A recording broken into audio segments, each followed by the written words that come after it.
Baik, kita mulai. Assalamualaikum warahmatullahi wabarakatuh. Selamat malam, para partisipan semuanya. Terima kasih telah meluangkan waktu dan berkesempatan untuk hadir dalam webinar kali ini. Sebelum kita memulai acara pada malam hari ini, baiknya kita memanjatkan puja dan puji syukur kehadirat Allah Subhanahu wa taala karena atas rahmat dan hidayahnya kita bisa berkumpul pada malam hari ini. Selanjutnya saya akan membacakan doa diikuti dengan bacaan Al-Fatihah, kemudian kita buka webinar pada malam hari ini. Bismillahirrahmanirrahim. Allahumma inni ilmina fi awal sampai pada amalan mutaqabbala. Ya Allah, berikanlah kami ilmu yang bermanfaat, kesetiaan baik dan jalan yang benar. Rabbana atina fid dunya hasanah wa fil akhirati hasanah wa qina azabannar. Sallallahu ala sayyidina Muhammad wa ala ali sayyidina Muhammad. Alhamdulillahirabbil alamin. Sebelumnya perkenalkan saya Dinda Ayu Marcella di sini sebagai moderator yang mewakili kelompok kami yang akan menyajikan materi tentang konsep pergaulan dan akhlak berbusana sesuai syariat Islam di tengah tren westernisasi.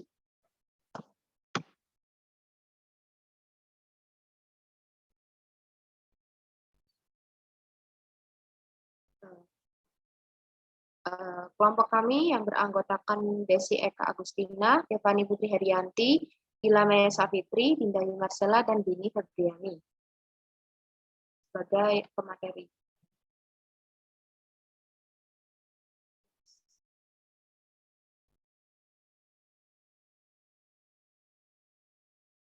Nah, topik bahasan yang kami bawa adalah yang pertama konsep pergaulan dalam ajaran Islam, akhlak dalam berpakaian, dan time management.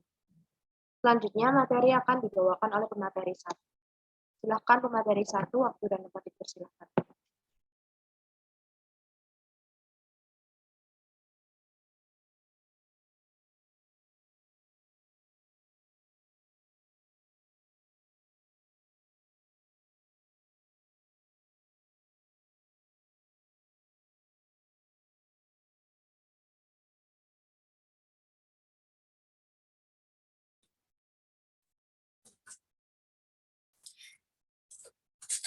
Baik, untuk materi yang pertama, yaitu konsep pergaulan dalam Islam.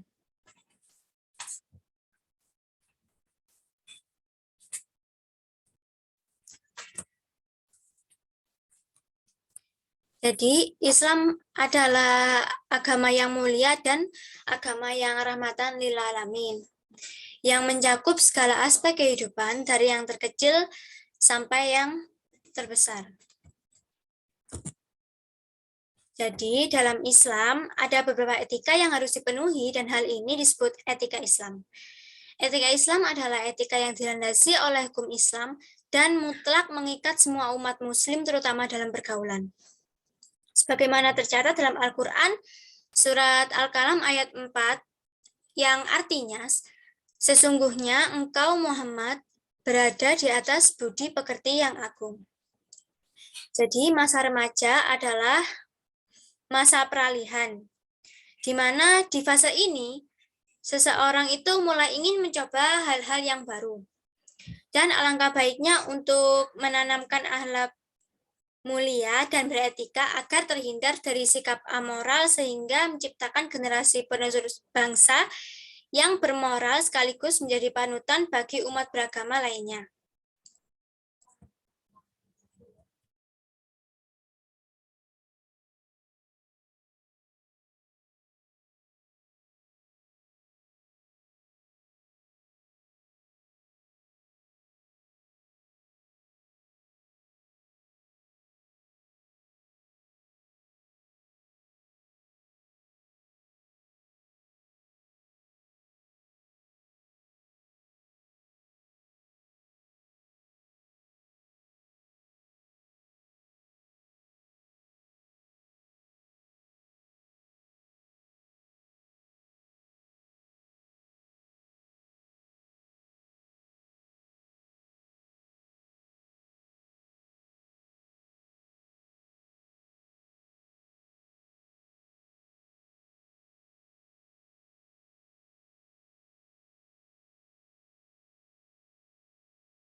Mohon maaf atas kendalanya tadi. Jadi saya lanjut. Dalam penerapannya, selain berpedoman pada konsep Al-Quran dan Hadis, juga perlu diterapkan ide-ide pemikiran dari para tokoh pemikir dalam dunia Islam. Jadi contohnya kalau di Indonesia itu adalah Kiai Haji Ahmad Dahlan yang membangun Muhammadiyah. Lalu jenis-jenis etika bergaul Islami. Yang pertama, menjaga pandangan terhadap lawan jenis yang bukan mahramnya. Hal ini tertera dalam Quran Surat An-Nur ayat 30 dan 31. Lalu yang kedua, pengaturan shaf laki-laki dan perempuan dalam sholat berjamaah kan dipisah. Nah, ini adalah usaha pencegahan dari kemungkinan akibat terburuk bagi kedua belah pihak dan rusaknya sholat itu sendiri. Lalu yang ketiga, larangan berduaan sepasang muda-mudi tanpa disertai mahramnya. Hal ini tertera dalam hadis riwayat muttafaq alaih, riwayat Al-Bukhari dan Muslim. Lalu yang keempat, mengucapkan dan menjawab salam. Salam yang diucapkan minimal adalah Assalamualaikum. Rasulullah SAW menganjurkan umatnya untuk menebar salam karena dalam salam itu mengandung doa kesejahteraan dan kedamaian. Dalam hadis riwayat Muslim yang artinya, dari Abu Hurairah radhiyallahu anhu, ia berkata bahwa Rasulullah SAW bersabda, "Kalian tidak akan masuk surga sehingga kalian beriman. Kalian tidak akan beriman sehingga kalian saling mencintai. Maukah kalian aku tunjuki sebuah amal yang bila dilaksanakan membuat kalian saling mencintai? Tebarkanlah salam." Jadi dalam hadis ini Rasulullah menjelaskan kalau salam itu penting karena mengandung doa dan dapat membuat kita itu saling mencintai antara sesama umat muslim.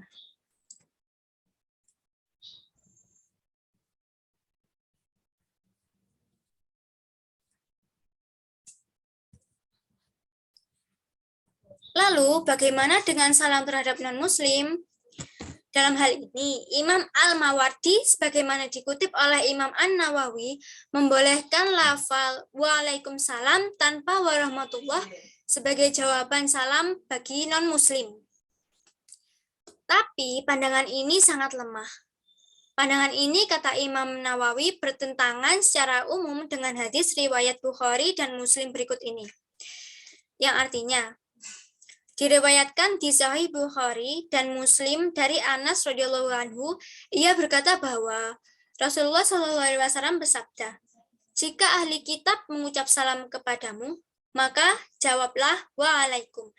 Jadi di hadis ini menjelaskan kalau dalam salam non-muslim kita menjawabnya itu waalaikum, bukan waalaikumsalam.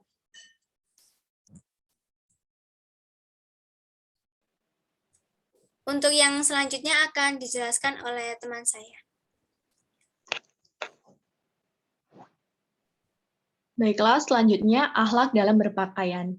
Dalam bahasa Arab, pakaian disebut dengan libaasun siya'abun. Dalam Kamus Besar Bahasa Indonesia, pakaian diartikan sebagai barang apa yang bisa dipakai oleh seorang, baik berupa jaket, celana,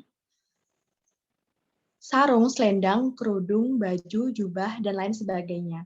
Dan menurut istilah, pakaian adalah segala sesuatu yang dikenakan seseorang dalam berbagai ukuran dan mode, berupa baju, celana, ataupun yang lain yang sesuaikan dengan kebutuhan pemakainya untuk suatu tujuan. Tujuan dari berpakaian. Dalam berpakaian terdapat beberapa tujuan. Yang pertama ada tujuan khusus, yaitu pakaian yang lebih berorientasi kepada nilai keindahan sesuai dengan situasi dan kondisi pemakaian. Kemudian ada tujuan umum, yaitu pakaian yang lebih berorientasi kepada keperluan menutup atau melindungi bagian tubuh yang perlu ditutup atau dilindungi, baik menurut kepatuhan agama maupun kepatuhan adat. Menurut kepatuhan agama, berpakaian lebih mengarah kepada keperluan menutup aurat sesuai dengan ketentuan syariat dengan tujuan ibadah. Sedangkan menurut kepatuhan adat, pakaian itu disesuaikan dengan mode atau batasan ukuran pakaian yang berlaku dalam suatu wilayah hukum adat. Bentuk Akhlak berpakaian dalam pandangan Islam. Bentuk akhlak dalam pandangan Islam terbagi menjadi 3 bentuk. Yang pertama ada pakaian untuk menutupi aurat. Perintah Allah Subhanahu wa taala menjelaskan bahwa aurat wanita seluruh tubuhnya kecuali wajah dan telapak tangan. Sedangkan aurat lelaki menutup aurat mulai dari pusar sampai lutut. Batasan yang telah ditetapkan Allah ini melahirkan kebudayaan yang sopan dan enak dipandang serta menciptakan rasa aman dan tenang. Hal ini karena telah memenuhi kewajarannya. Jadi apabila kita berpakaian menurut aurat atau sesuai dengan ketentuan syariat, maka ini akan menjadi bagian integral dalam menjalankan ibadah, terutama sholat, haji, dan umroh. Kemudian ada pakaian merupakan perhiasan.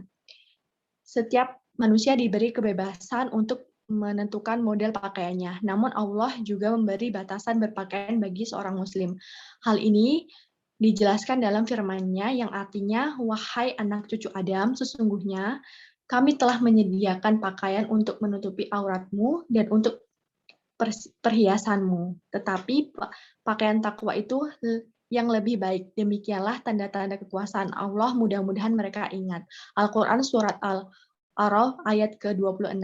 Jadi barang siapa yang mengabaikan salah satu dari 2 perkara dalam surat tersebut, yaitu berpakaian untuk menutup aurat atau berhias, maka sebenarnya orang tersebut telah menyimpang dari ajaran Islam dan mengikuti jejak setan. Kemudian sebagai pelindung tubuh. Artinya, pakaian ini digunakan sebagai pelindung tubuh dari hal-hal yang merusak. Dalam Al-Quran, Surat An-Nahl ayat ke-81 menjelaskan yang intinya berpakaianlah sesuai kondisi dan situasi di lingkungan sekitar kalian agar tubuh bisa terlindungi dengan maksimal. Dikutip dari buku Jilbab al-Mar'af al-Muslimah wal Kitabi wal Musnah, mengenai syarat-syarat yang wajib dipenuhi dalam berpakaian adalah yang pertama ada menutup aurat dan menutup seluruh tubuh selain yang dikecualikan syariat. Dalam surat An-Nur ayat 31 dijelaskan, hendaklah mereka menutup kain kerudung ke dada mereka dan janganlah menampakkan perhiasan mereka. Kemudian tidak tembus pandang dan tidak ketat. Pakaian tembus pandang dan ketat tidak memenuhi syarat menutup aurat. Berhias diri seperti orang-orang jahiliyah di sini artinya wartabaruj atau perilaku wanita yang menampakkan perhiasan dan kecantikannya serta segala sesuatu yang wajib ditutup karena ada kebangkitan akan dapat membangkitkan syahwat laki-laki.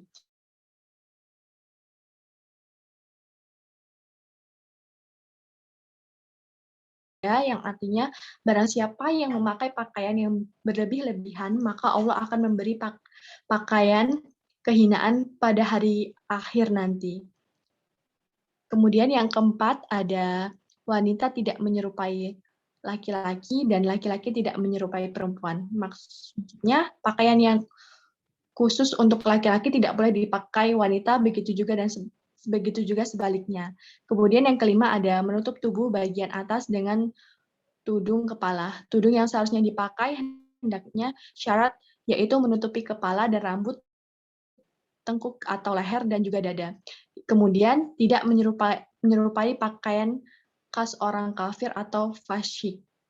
Syariat Islam telah menetapkan bahwa kaum muslimin baik laki-laki maupun perempuan tidak boleh menyerupai orang-orang kafir baik dalam beribadah, ikut merayakan hari raya, dan berpakaian khas mereka. Kemudian memilih warna sesuai. Contohnya warna-warna lembut termasuk putih karena warna seperti itu kelihatan bersih dan sangat disenangi serta sering menjadi pilihan Rasulullah. Kemudian laki-laki dilarang memakai emas dan sutra. Lalu dahulukan sebelah kanan sesuai dengan sabda Rasulullah SAW, apabila seorang memakai baju, dahulukanlah sebelah kanan, dan apabila menanggalkannya, dahulukanlah sebelah kiri, supaya yang kanan yang menjadi pertama memakai baju. Kemudian, perintah berhijab bagi wanita muslim. Perintah berhijab telah disyariatkan oleh Allah, maka haruslah kita kenakan dengan penuh ketaatan. tanpa menyerupai mode Yahudi, sesuai dengan firman Allah dalam surat An-Nur ayat ke-31. Dalam ayat ini menjelaskan bahwa seluruh muslimah agar menjaga kehormatan diri mereka dengan cara menjaga pandangan, menjaga kemaluan, menjaga aurat, karena dengan menjaga ketiga hal tersebut akan dipastikan kehormatan muslimah akan terjaga dengan baik. Baiklah, materi selanjutnya akan disampaikan oleh pemateri 3.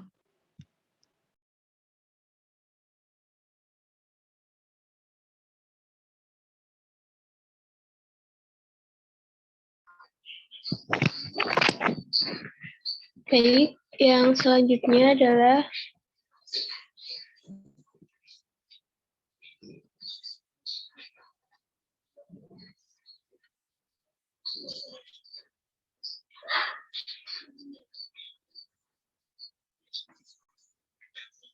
mengenai ketentuan pria berbusana dan berdandan.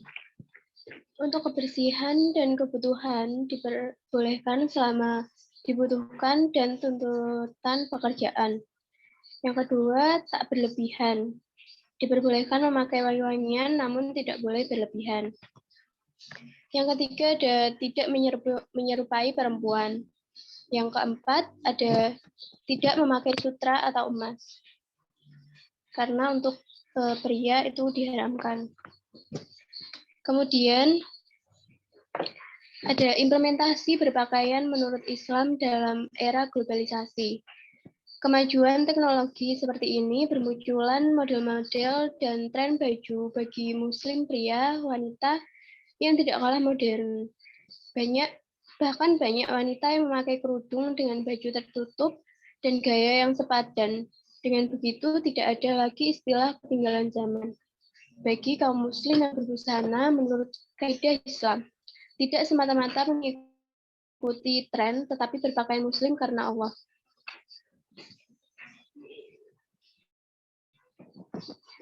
Selanjutnya, mengenai kenapa harus belajar agama. Simpel sekali jawabannya, karena belajar agama akan menjadikan siapapun menjadi lebih baik, sedangkan ilmu dunia bisa membawa menjadi baik tergantung dari ilmu yang dipelajari dan tujuan manfaat ilmu tersebut. Jadi kalau ilmunya itu baik, tapi kalau tujuannya buruk ya percuma gitu. Kemudian tentang keutamaan ilmu agama, ada hadis dari Muawiyah radhiyallahu anhu, Nabi Shallallahu alaihi wasallam bersabda yang artinya, barang siapa yang Allah kehendaki mendapatkan seluruh kebaikan, maka Allah akan memahamkan dia tentang agama.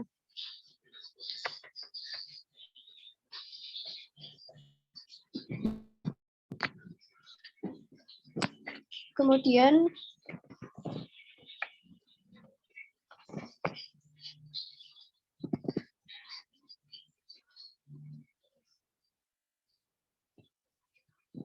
selanjutnya langsung saja ke materi. Orang super sibuk, bagaimana giat belajar agama? Kuncinya sebenarnya mudah, yaitu pada manajemen waktu yang baik. Dari Abu Hurairah radhiyallahu anhu, ia berkata bahwa Rasulullah Shallallahu alaihi wasallam bersabda yang artinya, di antara kebaikan Islam, seseorang adalah meninggalkan hal yang tidak bermanfaat. Berarti hal-hal yang tidak manfaat itu lebih baik ditinggalkan. Syekh Muhammad bin Salih Al-Utsaimin dalam kitabnya, Kitab Al-Ilmi, menyebutkan ada 3 hal yang menyebabkan penuntut ilmu agama banyak membuang-buang waktu. Yang pertama, enggan mengulang dan murajaah apa yang telah ia baca dan pelajari. Jadi, orang kalau udah belajar saat itu ya udah itu aja gitu. Nggak diulang atau nggak dipelajari kembali setelahnya. Jadinya ilmu itu kan sulit untuk terserap akhirnya. Kemudian yang kedua, ada duduk dan nongkrong dengan teman-teman yang menghabiskan waktu tanpa faedah. Kemudian yang ketiga, ada sibuk dengan membicarakan orang dan membicarakan sesuatu yang tidak jelas. Materi selanjutnya akan dilanjutkan oleh pemateri yang keempat.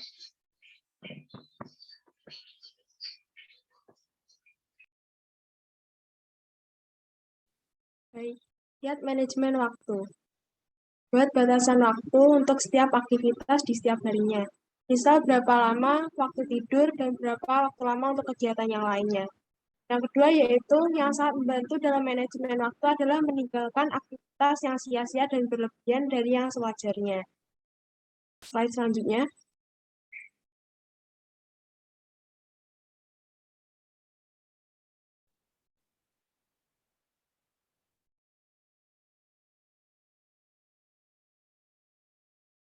Di sini ada hadis yang artinya yaitu sesungguhnya Allah meridhoi tiga hal dan membenci tiga hal bagi kalian. Dia meridhoi kalian untuk menyembahnya dan tidak menyekutukan sesuatu pun dengannya, serta berpegang teguh kalian dengan tali Allah dan tidak terpecah belah. Dia pun membenci tiga hal bagi kalian, menceritakan sesuatu yang tidak jelas sumbernya, atau khila wa kho'al, banyak bertanya dan membuang-buang harta. Hadis riwayat Muslim nomor 1715. Lalu apa yang dimaksud khila wa kho'al? Sebagaimana dinukil dari Ibnu Battal, Imam Malik berkata, dengan arti banyak bicara dan menyebar berita yang membuat orang ketakutan, seperti dengan mengatakan si fulan memberi ini dan tidak mendapat ini. Begitu pula maksudnya adalah menceburkan diri dalam sesuatu yang tidak bermanfaat. Ibnu Hajar mengatakan bahwa yang dimaksud adalah menceritakan perkataan orang banyak lalu membahasnya. Juga bisa dikatakan seperti seseorang berkata bahwa si fulan berkata seperti itu dan sebenarnya hal itu tidak disukai sebagai bahan cerita. Imam Nawawi menyatakan yang berarti yang dimaksud adalah menceburkan diri dalam berita-berita yang dibicarakan orang dalam hal yang tidak manfaat, yang membicarakan aktivitas atau gerak-gerik orang lain. Next. Diutarakan oleh Syaikh Muhammad bin Sholih Al-Utsaimin, waktu bagi seorang penuntut ilmu kadang terbuang sia-sia dikarenakan yang pertama yaitu enggan mengulang dan murajaah apa yang telah ia baca dan pelajari. Yang kedua yaitu duduk dan nongkrong dengan teman-teman yang menghabiskan waktu tanpa faedah. Yang ketiga yaitu sibuk dengan membicarakan orang dan membicarakan sesuatu yang tidak jelas.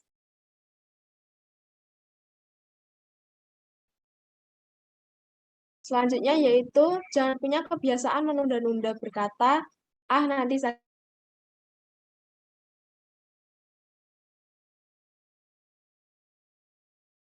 Engkau sekarang berada di hari ini dan bukan berada di hari esok. Jika besok tiba, engkau berada di hari tersebut dan sekarang engkau masih berada di hari ini. Jika besok tidak menghampirimu, maka janganlah engkau sesali atas apa yang luput darimu hari ini. Jadi kita tidak boleh menunda-nunda kegiatan apa yang harus kita lakukan, karena kita tidak tahu umur seseorang akan berhenti kapan. Selanjutnya yaitu memanfaatkan setiap detik waktu untuk beribadah. Coba lihat contoh para ulama di masa silam, mereka adalah orang-orang yang sangat memperhatikan waktu dengan baik. Contohnya, Salim Ar-Razi, seorang ulama Syafi'ah, pernah mengatakan, aku telah membaca 1 juz kitab selama perjalananku. Itu ia lakukan dalam perjalanan pergi dan pulang ke rumahnya. Kedua yaitu Al-Hafiz Az-Zahabi, menjelaskan biografi Al-Khatib Al-Baghdadi. Ia berkata sudah biasa Al-Khatib itu berjalan dan ada 1 juz kitab di tangannya untuk ia telaah. Untuk selanjutnya bisa dibaca sendiri. Lalu poin selanjutnya yaitu next. Cara yang lain yaitu membuat jadwal belajar. Jadi kita harus membuat jadwal belajar agar waktu yang kita punya itu bisa dimanfaatkan secara maksimal untuk belajar. Lalu poin selanjutnya, bagaimana cara mendalami agama? 1 yaitu mulai dari menghafalkan dan memahami Al-Quran. 2 mempelajari akidah. 3 mempelajari fikih dari kitab dasar dalam mazhab. 4 mempelajari ilmu-ilmu alat seperti nahwu dan saraf. 5 yaitu menghiasi diri dengan mempelajari akhlak dan adab. Selanjutnya saya serahkan kepada moderator.